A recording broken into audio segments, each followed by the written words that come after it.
It's the DNVR Avalanche pregame show. Rudo, AJ, Blais coming at you live before Ducks Avalanche kick it off in about half an hour. Hanging out. Are the Avs going to have some duck for Thanksgiving? Is that the plan here? Should be the plan. Yeah, a little bit of turducken maybe. Oh man, that shit rules. I've never had it, to be honest. Oh, it rules. We used to do turducken when I was a kid. Really? Yeah. Sounds like so much more work than it's worth. Well, I was just eating because I was a kid. Well, so fair enough. I just thought it was like a made-up internet thing, and I just wasn't a real thing, and rolled people up are to just the like table and threw it down the gullet. No, there are a lot of made-up internet things, but turducken is definitely a thing that exists. I don't know if that's a good or a bad thing. Probably bad for the Avalanche. John Gibson exists in this hockey game. He's played pretty well so far this year. Obviously, sucks. The whole team has come back down to earth in the last two games for Gibson Anaheim. But Overrated. came out on fire though. well, Overrated. John Gibson. He's fake. the Avs. He's not actually any good. The Avs tend to John Gibson's pretty good. run into a brick wall when it comes to John Gibson at times, Yeah. specifically. But you also have Colorado continuing with not the same lineup for the first time. Curtis McDermott is in for Kiefer Sherwood at forward. Bringing the big guns in. Yeah, I'm so excited. They're gonna lose this game, and we're gonna have to spend all post game hearing about what the Avs record is with McDermott in the lineup. Because now you have McDermott in the lineup and Nichushkin in the lineup. So someone's now, streak has got to break. whose mojo is more powerful? It technically like snow fell from the sky here, Sasha, but Where else does it fall It was from? snowing just a second ago. yeah, here but too, as well. nothing's sticking. Yeah, It's not really snowing. it's been too warm. It's fake snow. Is this Curtis McDermott in the lineup thing gonna stick? Nope. No way. Okay. I mean, Everybody's been posting the multiple fights that he and Nick Delorier have had and acting like this is to keep Nick Delorier in line. I feel like Nick Delorier is going to do whatever he wants. he's not too concerned about this. After he does whatever he wants, then Curtis McDermott may or may not skate in his general direction and politely ask the gentlemanly way if he would like to scuffle. Would you like to throw hands with me, sir? Yeah. Please, Put your sir. dukes up. Please, sir. I challenge thee. We shall trade fisticuffs. After we shall sit in the box of shame. Yeah. Okay. So, let's start with a vibe check. Are we feeling good or bad about the Avs tonight? Blais? I'm feeling good. I mean, how can you not? Last few games, they've looked pretty good. Last game was a little bit crazy, but before that, a lot of domination. I don't think that you're going to see that tonight, though. I think this is going to be a much closer game. Okay. Goal. Maybe a goal decides it. Yeah, a tight one. Yeah. You're not Weird. taking the cover tonight? I'm not taking the 1.5 on this. The Avs kicked the holy shit out of the Ducks basically all last season. Yeah. The great equalizer was Hunter Miska, Yeah, who true. at the moment is he's been lit up in the ECHL. both the E and the A so Yeah. far this year. It's I not heard he's back up, right? He got He recalled. is, yeah, he is back up at the moment. But point is that he is not in this game, True. and so Troy Terry's secret weapon It can't just go backhand and hold it there. is not in this game. I mean, Troy Terry's had some success against other goaltenders, not Hunter Miska this year as well. Yeah. True. Yeah, no, Troy Terry's been awesome. We'll get there. A but counterpoint, Mikko can't bank it in off of Ryan Miller either. the Avs abused Ryan Miller last year. Like, that was straight up elderly abuse. It was like horror stories from a retirement home level of bad, what they did to poor Ryan Miller. Definitely was not pretty, to say the least. But I will say, though, I mean, 31 goals in 5 games. Like, they're due for a lower scoring night here. Like, let's Yeah, it's been a little out of control. This isn't the Avs' true ability, because there's no NHL team in history whose true ability is 5 goals a game. So Especially one missing their highest scoring player. yeah, like we at some point they've got to come back down to earth, right? But also at some point, like, they're gonna have to play a good team, like, right, somehow. Yeah. This is the best team on their schedule this month. Yep. Like, this ended up being the team. Like, the Ducks sort of ended up as, like, the group. Like, that's the game.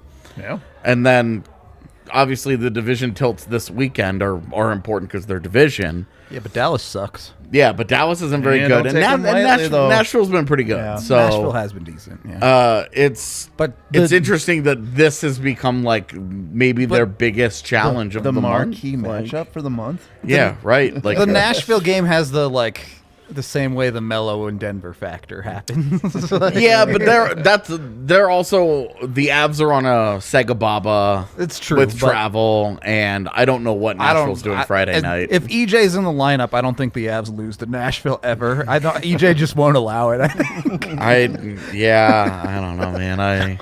We'll see. Well, that's Saturday's problem. Yeah, the future's problem. Right, tonight it's the Ducks.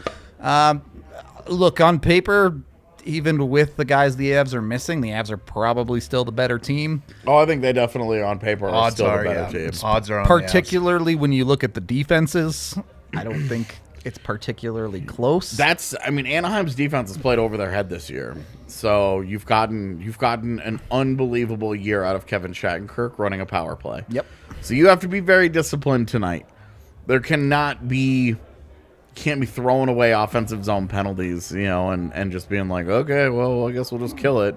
One, your PK hasn't been that good, and two, their power play was literally, since the stat has been recorded, last year's Anaheim power play was the worst in NHL history, and it's been rolling along in like the 30% range this year. That's how power plays seem to go sometimes. Yeah, so, and like, there was no way that the group last year was that bad. There was no way that it should have been a 9% group, but there's no way that this group, 30% group either. Well, interesting on that note, we're watching the Pittsburgh game. Anaheim has been drawn a half penalty more than they've taken so far this year. So they have been pretty good on their penalty ratios too. So Avs gotta be a little bit cleaner. It's something that's flown under the radar a little bit this year, but the Avs have taken some stupid penalties. Just the other night, Kadri in the offensive zone, one he just didn't need to take. Like the textbook. Yeah. Like rodeo guy. holding of holdings where you're just like, and you're like, I don't want to get upset about Kadri for this because he's been so insane. And he ended up with a 4-point night. And right, so it's like, well, you live with it. And you're just like, well, this is fine. But like, also play smarter than that. Like, it's just unnecessary. And he's far from the only one, too. I think it feels like about one a game the Avs take a penalty where it's like, why? Pretty sure Abe Kubel got through a whole game without taking one whole game. Yeah. So call it a dub. Going for 2, baby. Going for 2. Okay. No, I just did tonight. I think it's a pretty simple formula where you just, you mark Troy Terry. Boom. Troy Terry and Ryan Getzlaf have made that sweet, sweet magic so far this year. Their offense has kind of hummed along without Ricard Raquel as part of it. He's been out with injury, and Silverberg's been solid. So it's just a lineup where it's not really anything new. Obviously you keep an eye on the Trevor Zegras of the world, but otherwise it's same game plan it has been. You stop Ryan Getzlaf, you stop the Ducks, and you're good. Adam Henrique is hurt, so their center depth is literally hurting a little right now. And I just think that it's all about Troy Terry, who's had the big breakout. Did y'all see the mic'd up with Ryan Getzlaf the other day? Yeah. Yeah, that's pretty good. Yeah, we got his 1,000th point. That was cool. Oh, I didn't see that one. Oh, yeah. I saw the one where it was after a whistle and they're both skating around the end boards and That one's a little bit older, I think. Is where it, the is guy it older? just- Okay. Yeah. The Just other garbage. dude is just in eats the- it. yeah. And he's like, oh. That was, Yeah, from, that was he from was- like 2 weeks Oh, ago. was That it? guy, Okay. that guy just died. Yeah. I thought that guy died. I was like, I didn't touch him. I like the genuine reaction though, where he was just when it happened, where he was like, "Oh!"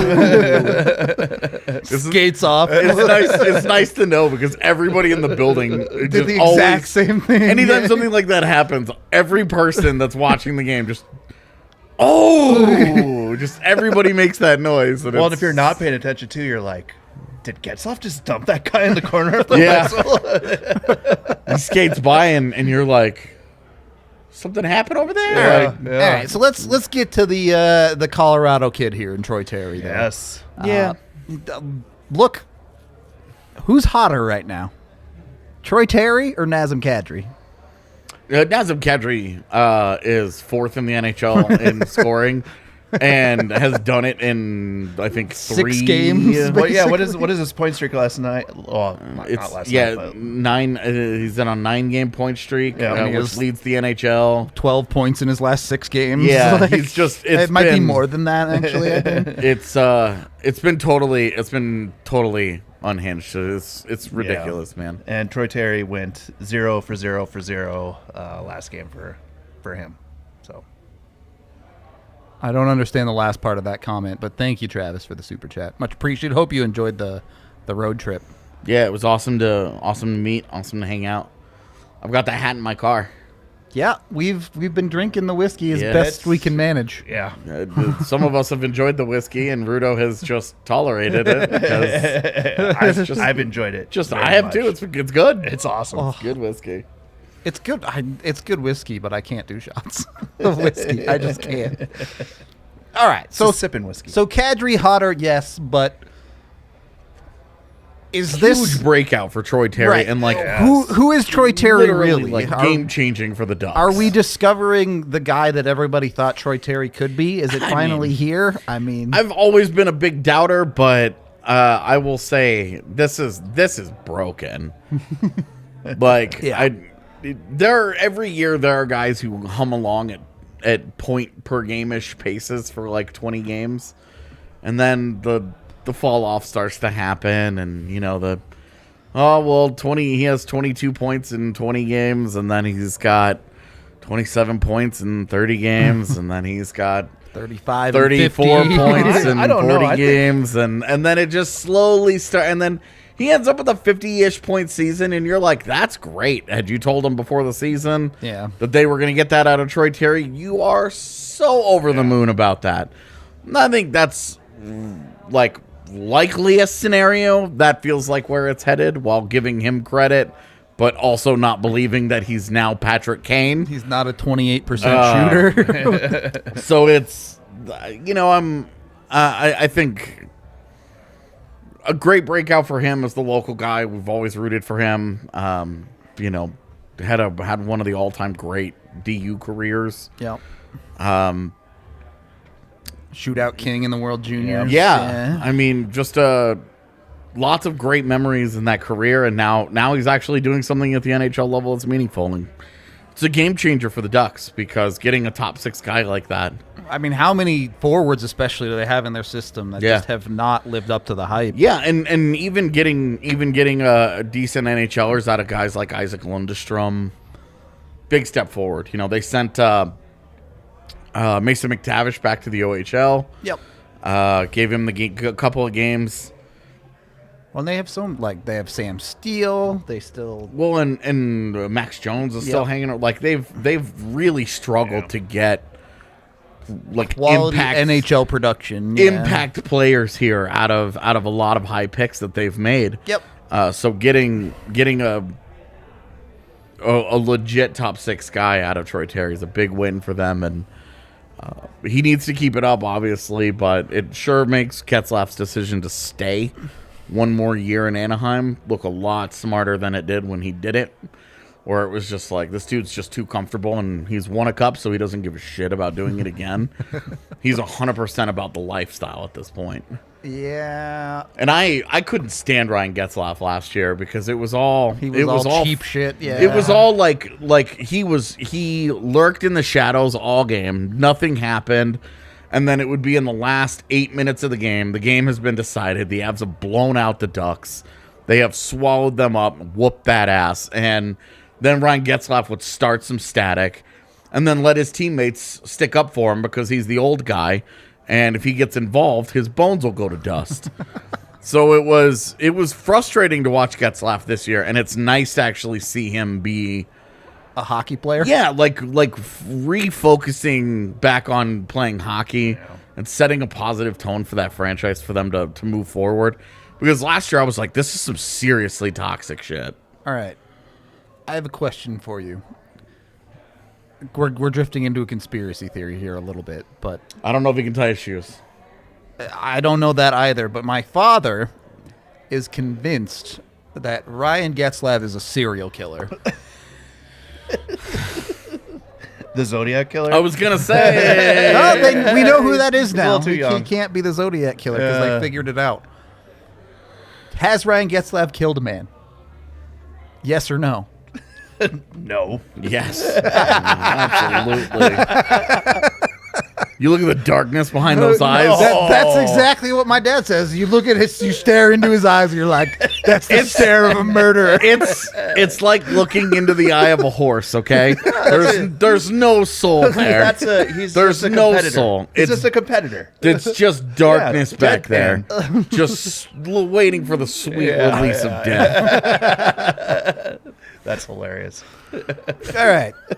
It's back onto things that are actually based in reality. We've been saying this for most of this nonsense streak for the Avs, but one of these games has to be a goalie duel. Eventually. Yeah. I mean, Darcy Kuemper versus John Gibson. Sure smells on like paper. one. Yeah. Could very easily be United States versus Canada February 13th. Oh, yeah. Like, it could easily be that. Like, you could see a world where that's that matchup. That's what we have tonight. So, Well, and USA loses that matchup, so Not if Darcy Kuemper has some problems. I tell you, if that's the matchup in February, things have gone very well for the Avs and Darcy Kuemper. true. Because right now, Darcy Kuemper does not make Team Canada. Nope. All right. Let's bring it back into tonight. Expectations here. Does Kuemper need a bounce back game, or is last game an aberration? So I'm not sure how you guys. I didn't actually go back and watch the post game. Nothing about last game made any sense to me. We were basically like, write this off. Write this off. It was a bad night for Darcy Kuemper, but it was also like he gave up a goal off of his face because he couldn't stand up because his defenseman's stick was stuck in his skate. It was an absurd night.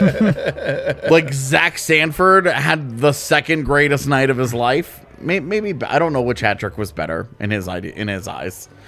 So maybe it was best night of his life. He shot the puck. Zach Sanford's got a bomb. It was ridiculous. The first, agreed. It was just a ridiculous night where, Jonas Johansson was in line for a win for 3 minutes of play. It was an absurd night, and I thought Kuemper needs a bounce back because he's given up 8 goals in 4 periods. Yeah, and so after almost 5 or 6 complete games of being really, really, really solid for them, he does need, just shut it down. Yeah. No excuses, no pucks getting by you. You're not getting beat by any, oh my God, amazing shots or any of this nonsense. Just don't get beat. It's time. It really is, it's time. When are you going to get that first shutout as an Av? When are you going to have that first blank slate? And maybe going into a big time goalie matchup like this would actually help. Maybe it'll help motivate him. I don't know. I'm not usually a huge believer in that kind of stuff. It sounds great when you're conjuring up a storyline for why players should care. But like Darcy Kuemper has about 35 million reasons to care every single night out. So that dude, I think that he just needs a bounce back, but he really needs like a. I would say a more controlled game. The Vancouver game was as close as we've had to like a Darcy Kuemper game. Sure, he doesn't have that like cornerstone game in Colorado. Yeah, he doesn't have like a the Varley 51 saves in Chicago. Philip Grubauer shutting out Nashville on the second night of a back-to-back. Like he doesn't have like one of like those games yet where he just doesn't let anything go by him. It was just not happening that night. We haven't seen that from Kuemper yet. So it would be I think he's due for one. I mean, this is the 16th game of the season. I think this is his 14th or 13th or 14th game, I believe, yeah. So he's due for it, like one of these types of games. And I said before the Seattle game, hey, look, he's got 5 or 6 really good games in a row. He's due for a stinker of a night, and it just didn't matter. The Avs outscored their problem, so it didn't matter. They got away with it. Reel it back in, Darcy. Yeah. Give up a goal and or less. A goal or less. Like one or less. All right. Yeah, I think that should be real. I think that should really be tonight. He needs to go in with a dominant mentality. I want to see the battler that we've been that he's been billed as. I want to see the guy that just refuses to give in, because so far he's just been okay. We already have. That's why you score 4. Yeah. Now we need. That's why you don't give up 2. Straight up, like they need. I really think like they need just an ugly, grind out, low scoring kind of win to just to really sort of balance out what has gone well for them this year. Because if you look at it, that's really like the box that they haven't checked. They've been able to win a bunch of high scoring games, but they haven't had a low scoring game where they grind out a win. They protect a third period lead. They've done a lot of scoring their way out of problems for sure. Yeah. And they've just like lately it's just been totally insane. Like Philip Gustafsson was horrible the other night. Yeah. I mean, yes and no. He made some big saves. And then he fell the fuck apart. The thing is that he was horrible. If you look at the goals that got scored against, like Kale McCarr shoots back into his body. I hear you, but he also made 18 saves in the second period. Like he made some huge saves and gave up 6 goals, dude. Yeah, the third period was not his friend. And he was horrible in that game. So the fact that he didn't give up 10 feels like a weird thing to give him credit for when you're talking about an NHL goaltender. Yeah. All right. I'm just going to defer the betting segment to start with Blais because dude's been on a bit of a heater. Yeah, and I didn't make any tonight, so. I mean, there was a few on there. Again, I'm going with assists again. Kadri, for some reason, is like plus 145 again. For a half an assist. Yeah. For one assist. I mean, that right now, that seems like free money, right? Yeah, like, it has been. Yeah. The other one that I went with. For 3 weeks, it has been. Yeah. The other one I went with was Troy Terry to have an assist. All right. I mean, he's a Colorado kid. He's been hot lately. He got shut out last game, so if he's really going to be that guy this year. He always has points against the Avs. Yep. Bank that. So, is that supposed to be and Jimmy? then, I don't know. Power play assists from McCarr. Those are the 3 I Power went play with. assists. All right. All right. That was another good. That was like a plus 110, I believe. think special teams might be big in this game. I want to see what their picks are because they're never right. Kadri 2+ points. Okay, so he's getting shut out. Yeah. Avs win in over 6.5. Okay, so it's a low-scoring game. Yeah. Rantanen for 2 points. All right, he gets shut out. Avs win over 6.5 again. I mean, those are like home runs, right? Like you're like you're swinging for the fences, hoping to hit. I mean, plus 200, plus 220. Oh, those are hard to win. You might as well just go for Nuke scoring first goal at that point. That's all I'm saying. Yeah, I mean, somebody made some money last game on that. Or if you're actually going to swing for a fence, go with McDermott to score first goal. Oh my God, what is that? Is that fence even on the app? Come on, Stefan Matteau is still on there. He's got to be on there. Yeah. It's probably Plus nowhere near 4,500. 4,500 to be the first goal scorer, or any time. First, any time is plus 850. Plus, that's $850? Yeah. There's that's generous. Jack Johnson's plus 1,300 anytime for the Yeah. record. He's been that way. I know. All right. Let me see if I can find a good one. You know who likes scoring goals against Anaheim, actually? Sam Girard, plus 550 anytime goal scorer. He's got a couple against Anaheim in his career. You know, Makar and Taves have been scoring a lot lately, Yeah. and so you're kind of like... Change it up a little bit. EJ's got a couple that have Yeah. snuck in there now. It's like, all right, come on, Sam. Get some. Yeah, where is it? Thank you for the super chat. Your name on YouTube makes me think it's like a stock ticker, JME, to the moon. I like the idea that McDermott gets the only goal Yeah. tonight, and the assists go From to Johnson Magna and Johnson. and Jack Johnson. There is no way that happens. It'll be unassisted, shorthanded. Curtis McDermott is the only goal. Do you guys have a Gordie Howe hat trick prop? I do not think they have one of those, as far as I know. That would be pretty sweet. That'd be pretty high. You'd as get well. crazy odds on that for Yeah. sure, I think. Just not enough fighting in the league anymore. But, yeah, all right. You can take the Avs on the money line if you're taking anything. I wouldn't take the cover tonight. No, I wouldn't Certainly either. not taking the over at 6.5. No. But we'll see. We'll have to see what happens early. The thing that I think we underrate in DraftKings is the in-game betting. Like, you can bet on outcomes for a specific period, or Those are actually fun. yeah, you get into some pretty good action Yeah. on that. So we might have to start looking at that a little bit more in the future. But how much for a Frankie first goal? Well, considering he's not even in the lineup, Well, and they don't put... goalies on Yeah. there. Yeah. Yeah, you can't choose everything. I mean, if you run at that bet, I'm sure they'd put it on there for first goal, because that's literally just taking your money. You might as well Yeah. just donate it to DraftKings at that point, but You literally can, too. just give them money. Like, yeah, because you can bet on guys like Stefan Matteau Yeah, to score. who's not even in the That's well, not- they well, refund those. yeah, they refund that money if those. he's Oh, not do in the they? lineup. Yeah. But anyway, we're going to get out of here for the pregame show. We will be back live postgame as always. We hope to see you all there. Other than that, I hope y'all have a happy Thanksgiving tomorrow and enjoy the hockey game.